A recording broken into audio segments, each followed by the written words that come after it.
Public का है कि क्यों इलेक्टोरल बॉन्ड पे चर्चा नहीं हो रही है, क्यों एसबीआई छुपाने की कोशिश कर रही है, किसने कितना पैसा दिया, किस पार्टी को कितना पैसा मिला, ये जनता को जानने का अधिकार है और कल सुप्रीम कोर्ट में पता चल भी जाएगा क्यों छुपा रही है। सवाल पब्लिक का है क्यों हाई कोर्ट के जजेस रिजाइन करके भारतीय जनता पार्टी ज्वाइन कर रहे हैं। सवाल पब्लिक का है क्यों चुनाव आयुक्त चुनाव के ठीक पहले रिजाइन करते हैं, 2 दिन बाद अब डेट आनी है चुनाव की, उसके पहले सीए आ जाता है। सवाल पब्लिक का है कि भारतीय जनता पार्टी क्या घबरा गई है हार के डर से? क्या भारतीय जनता पार्टी ने अपना राम का राजनीतिकरण करने की कोशिश की, वो उनका दांव नहीं चला? क्या भारतीय जनता पार्टी ने जिस तरह से यहां पे सीबीआई ईडी का दुरुपयोग करने की कोशिश की, वो दांव नहीं चला? क्या भारतीय जनता पार्टी ने नेता और पार्टी तोड़े उसके बावजूद ही जनता उनके साथ नहीं आई? क्या उनका दांव फेल हो गया? क्या भारतीय जनता पार्टी इस बात पे चर्चा नहीं करना चाहती कि कितने देश के लोग, लाखों लोग हमारा देश छोड़ के चले गए, नागरिकता छोड़ के चले गए? क्यों चले गए? क्यों हमारे देश के लोग रोजी रोटी के लिए विदेशों में जा रहे हैं? उन्हें क्यों नहीं रोक पा रहे हैं? और क्यों हिंदुस्तान के अंदर में हिंदुस्तानी प्रताड़ित हो रहे हैं? क्या किसान हिंदुस्तानी नहीं है? क्या युवा हिंदुस्तानी नहीं है? छात्र हिंदुस्तानी नहीं है? या महिला हिंदुस्तानी नहीं जिनको घसीटा जाता है? ये सवाल पब्लिक का है। जनता जानना चाहती है कि चुनाव के कुछ दिन बचे हैं, भारतीय जनता पार्टी यहां पर डिवाइड एंड रूल करने की कोशिश में आ गई। अब वो नफरत की राजनीति को बढ़ावा देना चाहती है। क्यों भाई? आपको क्या जरूरत पड़ी थी? आप इतने दिन तक इंतजार करते रहे कि भाई इलेक्टोरल बॉन्ड की चर्चा ना हो जाए, इसलिए आप आज ही लेके चलिए आपको 60 सेकंड की बजाय मैंने कम से कम 120 सेकंड दे दिए, तो आपने कई सवाल पब्लिक के उठाए हैं। कम से कम आज आप नफरत तो मत फैलाइए, क्योंकि आपको जरूरत नहीं है। बीजेपी वैसे ही बैकफुट में है, अगर मैं आपकी बात समझ रही हूं, उनके सारे दाव विफल हो चुके हैं। और तीसरी बात, इलेक्टोरल बॉन्ड की आपने बात कही। अनुराग भदौरिया जी, एक बार ये तो कह दीजिए कि इस देश का कोर्ट जो है वो निष्पक्ष है, इंस्टीट्यूशंस अभी भी लोकतंत्र के चल रहे हैं और सब कुछ तबाह नहीं हो गया जैसा आप कहते थे, लेकिन आपने सवाल कई उठाए हैं। सुधांशु त्रिवेदी जी आपको जवाब देंगे। नहीं, अब अनुराग भदौरिया जी आप मौन शासन में बैठेंगे, क्योंकि आपको अपनी सांस अंदर खींचनी है और बाहर छोड़नी है। इसके अलावा अब आपको कुछ अलाउड नहीं है। 120 सेकंड मैंने आपको दिए, अब सुनने की कोशिश करिए सुधांशु त्रिवेदी जी को। मैं दोबारा आपके पास आऊंगी। सुधांशु त्रिवेदी जी सिर्फ बोलेंगे, जवाब देंगे, बाकी सब फेडर डाउन। सुधांशु जी देखिए, अभी बहुत हिलते डुलते उग्रता के साथ हुंकारते फुफकारते हुए जो कुछ अनुराग भदौरिया जी ने बोला कि उनकी नजर में पब्लिक के सवाल हैं, तो अभी संसद का सत्र समाप्त हुआ है, इनके कितने नेताओं ने सवाल उठाए? मैंने तो नहीं देखा। ये कह रहे चुनाव के समय ये मुद्दे बहुत इंपॉर्टेंट हैं, तो अखिलेश यादव जी को इन मुद्दे पे कोई स्ट्रक्चर्ड प्रेस कॉन्फ्रेंस करते हुए तो नहीं देखा, या ये सिर्फ टीवी पर आकर डिबेट के दौरान हाथ पांव हिलाकर बोलने के लिए है? क्यों नहीं आपके नेता आकर स्ट्रक्चर्ड कॉन्फ्रेंस? बताइए, इंडी गठबंधन के लोगों को आपस में लड़ते देखा, एक दूसरे पे आरोप लगाते हुए देखा। अभी संजय निरुपम और जो शिवसेना वाले हैं वो बयान दे रहे, क्यों नहीं इस पे बोल रहे हैं? जिसको आप सब पब्लिक के मुद्दे कह रहे, बोलिए ना देश की अर्थव्यवस्था फैलाने पे। आपको पता है कुछ नहीं हो सकता। अब मैं बताना चाहता हूं, मुझे तो आश्चर्य हो रहा है, इसमें डिवाइड एंड रूल कहां से नजर आ रहा है। सुनिए अनुराग जी, मुस्कुराइए, पर अभी आपको एक फैक्ट बताता हूं।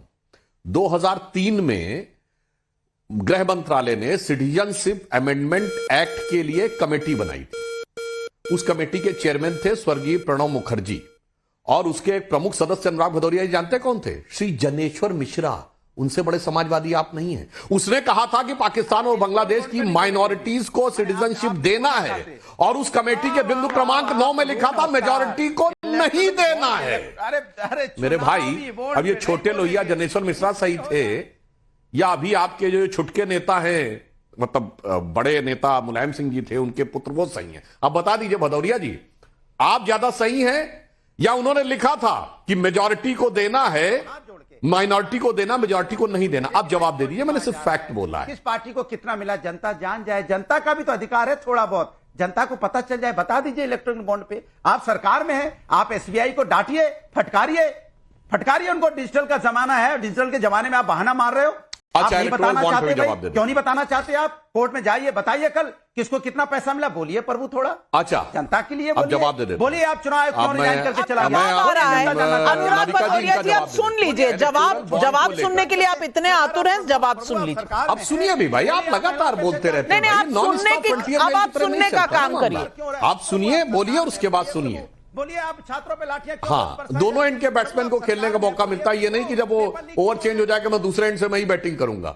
अब सुनिए, मैं जवाब देता हूं। इलेक्टोरल बॉन्ड में हमको 6,000 कुछ सौ करोड़ रुपए मिला है, बता रहा हूं आपको। और ये जो आपके साथ खड़े हुए हैं, हाथ नचा के इनसे पूछिए, कांग्रेस को 1,133 करोड़ रुपया मिला है। अगर वो खिलाफ थे तो काहे लिया? कितना लिया? 1,133 करोड़। गजब है साहब। हम इलेक्टोरल बॉन्ड के खिलाफ भी हैं और हमने ले भी लिया। चलो ले लिया, आप कह रहे हो सरकार नहीं बता रही है, आप भाजपा से पूछ रहे हो, कांग्रेस तो बता दे, अपना बता दे 1133 करोड़ कहां से लिया। और सुनिए, तृणमूल कांग्रेस, ये तो एक रीजनल पार्टी, उसने 1,092 करोड़ रुपया लिया है। सिर्फ कांग्रेस से 30 करोड़ कम, 1,092 करोड़ एक रीजनल पार्टी ने लिया है। बता दे अपना। मेरे भाई हम पे आरोप लगाओ, बिल्कुल सही, अपना तो बोल दो। कितना दिया? या कुछ जानकारी के बगैर आके केवल हाथ पांव हिलाने लगते हैं। कितना दिया? भाई ना आप उस कमेटी के बारे में जानते हैं, ना हमने तो अपना बता दिया इतना दिया। और हमारी अगर हमने 6 गुना अधिक पैसा हमारे पास आया है प्रभु, तो कांग्रेस से 6 गुनी अधिक हैसियत हमारी है। कांग्रेस की 52 सीटें, हमारी 303, 52 into 6 कर लीजिए तो हमारी 6 गुनी है। कितना बस ये बात समझिए। ये नॉन स्टॉप बोलने की आदत छोड़िए। आज जो हाथ जोड़ रहे हैं, हाथ जोड़ के बता दीजिए। इंडी गठबंधन वालों से कहिए कि अपना तो बता दे, फिर हम तो पूछे। सर प्रभु, बगल में तृणमूल वाले अपना बता दे, फिर हम तो जनता की तरफ से हाथ जोड़ रहा हूं। प्रभु, किसने किसको कितना रुपया दिया? अरे अब तो सुप्रीम कोर्ट ने कह दिया है ना, अब तो सुप्रीम कोर्ट ने कह दिया है, स्टेट बैंक ऑफ इंडिया दे देगा और इलेक्शन कमीशन वेबसाइट पे डाल देगा। तो अब इतने ज्यादा एक्साइटमेंट की जरूरत नहीं है। जब आ जाएगा सब कुछ, जब दूध का दूध और पानी का पानी हो जाएगा ना अनुराग भदौरिया जी, 15 तारीख को आप भी यही हैं, मैं भी यही हूं, 15 तारीख को हम बहुत बड़ी बहस करेंगे सवाल पब्लिक का शो पर। लेकिन अब मैं चलती हूं तहसीन पूनावाला जी के पास। और अनुराग भदौरिया जी, अब ये आपकी अलायंस में पार्टी है, कांग्रेस को सपोर्ट करते हैं, तो इन्हें बोलने का पूरा अधिकार दीजिएगा, बीच में मत डिस्टर्ब करिएगा। तहसीन पूनावाला जी, आप तो पेटिशनर भी हैं सीएए के मामले में।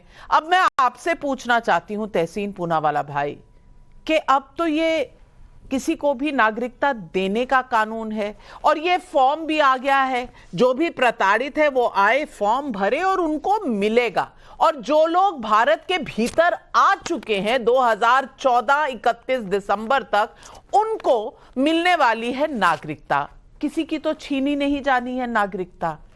अब किस बात का डर, अब किस बात के सवाल, और अब हेडलाइन मैनेजमेंट के अलावा आपके पास और कोई भी क्रिटिसिज्म है? क्योंकि अगर आप हेडलाइन मैनेजमेंट कह रहे हैं तो 9 फरवरी को गृह मंत्री अमित शाह ने मुझे इंटरव्यू में जो कहा था वो भी आप सुन चुके हैं। अब बताइए कि